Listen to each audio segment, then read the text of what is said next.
It has been a while since I've last sat down and filmed a video, and I'll be honest, I am nervous. I'm not okay, and that is the first time I've admitted that, and that is quite scary. I'm going to take you back to October of last year. I'd started seeing a guy that I really cared about and thought he really cared about me. I was the happiest that I'd been in such a long time. I mean, 2020 was not a good year for anybody, so this little bit of happiness, I was taking it. And I was really happy at this point. However, on the 5th of November, I dropped my phone and the screen smashed. But because I'm a smart girl, I had my phone insured, so I rang up Tesco Mobile, asked for a replacement, and they were like, yeah, we'll bring it tomorrow. So I spent the night at my boyfriend's house, and then I was walking back home to come and get my new phone. Outside of the building I live at, Daniel, my neighbour, who lives opposite me, he was lying on the floor and paramedics were giving him CPR. He didn't make it. Daniel was one of my best mates. He was so supportive over me. Whenever I was struggling, he'd be there. When I was in hospital and I'd have weekends at home, he'd always sit and listen to me. There was one time I was really, really drunk and he looked after me, gave me a blanket. He was a legend. I love Dan so much. Seeing him die was traumatic, really, really traumatic, and I don't think I'm ever going to get over that. The guy that I was seeing couldn't cope with how much my mental health had deteriorated, which, of course, my mental health deteriorated. I'd just seen my mate die in front of me, but you know what? If you can't handle me at my worst, you don't deserve me at my best, so I'm glad that he's no longer part of my life. And then December came around and I was quite low. I mean, Christmas wasn't going to be how I planned. The year before, I'd spent it in hospital, not being able to see anybody, and it was a horrible, horrible Christmas. And this year, I couldn't even go to my mum's because Boris had said that we could go and see family, on the 25th, but I had no way of getting there. And, it was too far to get a taxi. I could not afford to get a taxi that far. So I didn't go and see my family. I did spend it with somebody else and it was a really good day, but I miss my little sisters so much. I have seen my mum. I went to my Auntie Joan's funeral a couple of months ago, so I've seen my mum, but it's my little sisters. I haven't seen them since September last year, and my big sister as well. I haven't seen her either. I miss them, and it's tearing me apart that I'm not allowed to see them yet. By the time I'm allowed to see them, it'll have nearly been a year, and even when I lived down in Plymouth, I was still seeing them more than what I have now. And it's difficult. It is really, really difficult. And then the new year came around, and I don't know why I was so naive, but I seemed to think that COVID would be left in 2020, even though I knew the figures were going up. I'm not stupid, but I just hoped that 2021 would be a better year. It was not a better year. Don't get me wrong, I have had some really, really good points of 2021. I've been happy at lots of occasions, but I'm not okay now. There's a lot of shit that I haven't dealt with and I've just pushed to one side because I can't deal with it right now. And it's all built up to the point where I'm just broken at this point.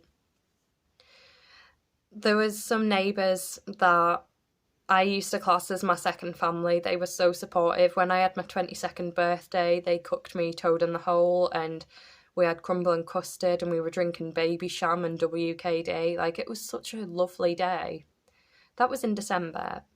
By the new year, they decided they didn't like me anymore because of some rumours and lies that had been spread about me, which they're not true. There was a lot of things about me being a drug dealer. I'm not sure where that rumour has come from. That is not how I live my life. I'm not a drug dealer.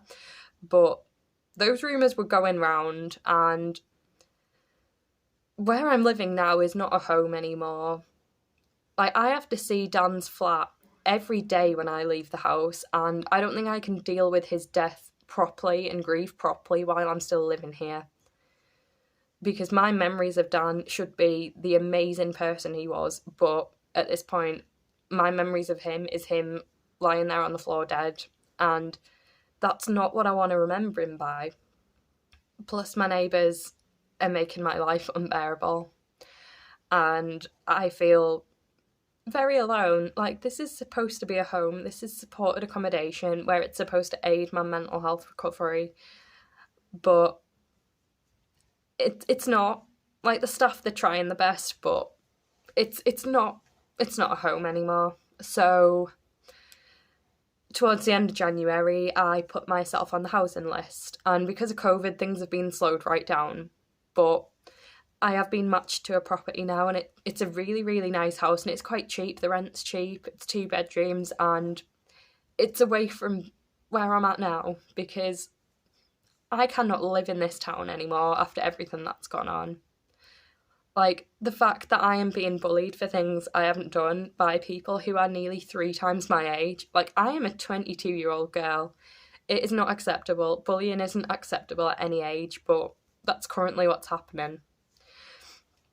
I have spent the last 2 weeks just crying, feeling very alone, very lost, and then I got very unwell with the sickness bug. I was throwing up a lot. I was so unwell. I couldn't even keep water down. Like, I was ill, really ill.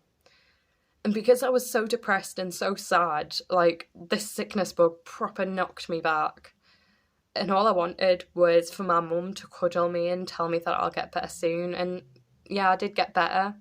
But because I couldn't eat for like a week, I lost weight, which meant anorexia thought she was invited back into my life, and it has caused a bit of a relapse. And I don't know if I'm strong enough to get through this, but I'm going to try my best, because this isn't my path. I am not the type of person that sits and cries and feels sorry for myself.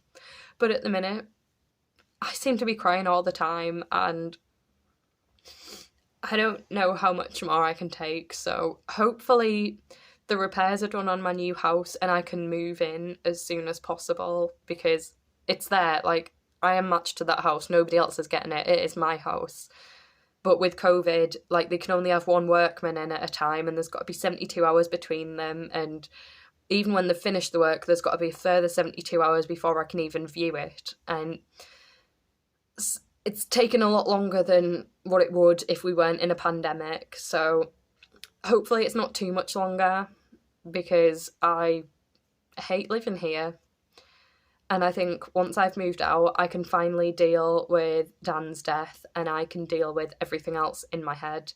But at the minute, I can't deal with it because so much shit keeps happening, and I'm not sleeping very much at all. Like, I'm overtired, so that in turn is going to make me more emotional.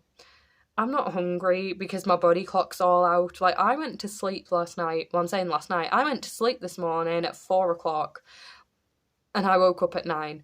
Like, that isn't enough sleep for me. Like, I've just spat at my phone. I hope you didn't see that.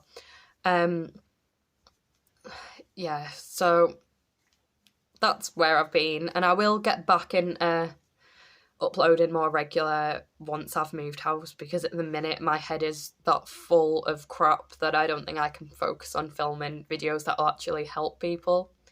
This video was me venting and getting things off my chest, because I don't feel like I've got anybody I can talk to. I mean, I've got people in my life who care about me and love me, but I don't feel like I can talk to them about what's going on, because I don't want to be a burden, and I've still got that fear that if I tell them how much I'm struggling, they're going to walk out my life like that guy did.